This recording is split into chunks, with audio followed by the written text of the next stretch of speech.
नमस्कार, GS9 news मध्ये आपल्या सर्वांचं स्वागत आहे। धुळे लोकसभा मतदारसंघाच्या खासदार डॉक्टर शोभाताई बच्छाव यांच्या धुळे शहरातील देवपुरात जनसंपर्क कार्यालयाचे उद्घाटन आमदार कुणालबाबा पाटील यांच्या हस्ते करण्यात आले।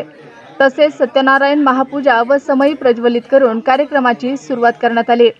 प्रास्ताविक डॉक्टर दिनेश बच्छाव यांनी धुळेकर यांच्या मागणीनुसार या कार्यालयाची निर्मिती केल्याचे स्पष्ट करून पदाधिकारी यांचे मोलाचे सहकार्याबद्दल आभार व्यक्त केले।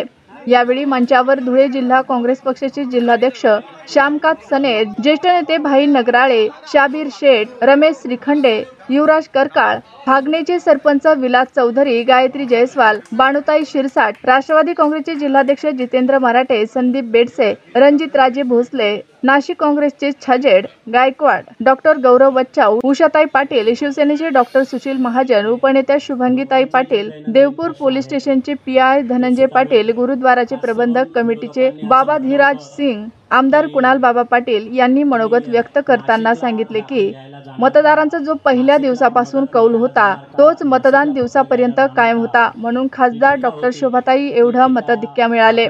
मान्यवरांनी आपापले विचार मांडले। शेवटी खासदार डॉक्टर शोभाताई बच्छाव यांनी आपल्या भाषणात नगरसेवक पदापासून ते महापौर, आमदार, पालकमंत्री, खासदार असा मोठा प्रवास व जबरदस्त प्रशासकीय कामाचा अनुभव विशद करून जे कार्य धुळे जिल्हा मतदारसंघाकरिता जे करता येईल ते निसंकोचपणे करेल, सर्व धुळेकर मतदारांचे मनापासून आभार मानले। नाशिक जिल्ह्यातील पदाधिकारी, सिंदखेडा तालुक्यातील पदाधिकारी, मालेगाव येथील मुस्लिम समाजाचे नेते मोठ्या संख्येने उपस्थित होते।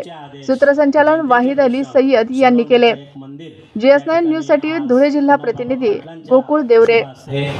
लोकांचे जे दैनंदिन प्रश्न आहेत ते सुटावेत।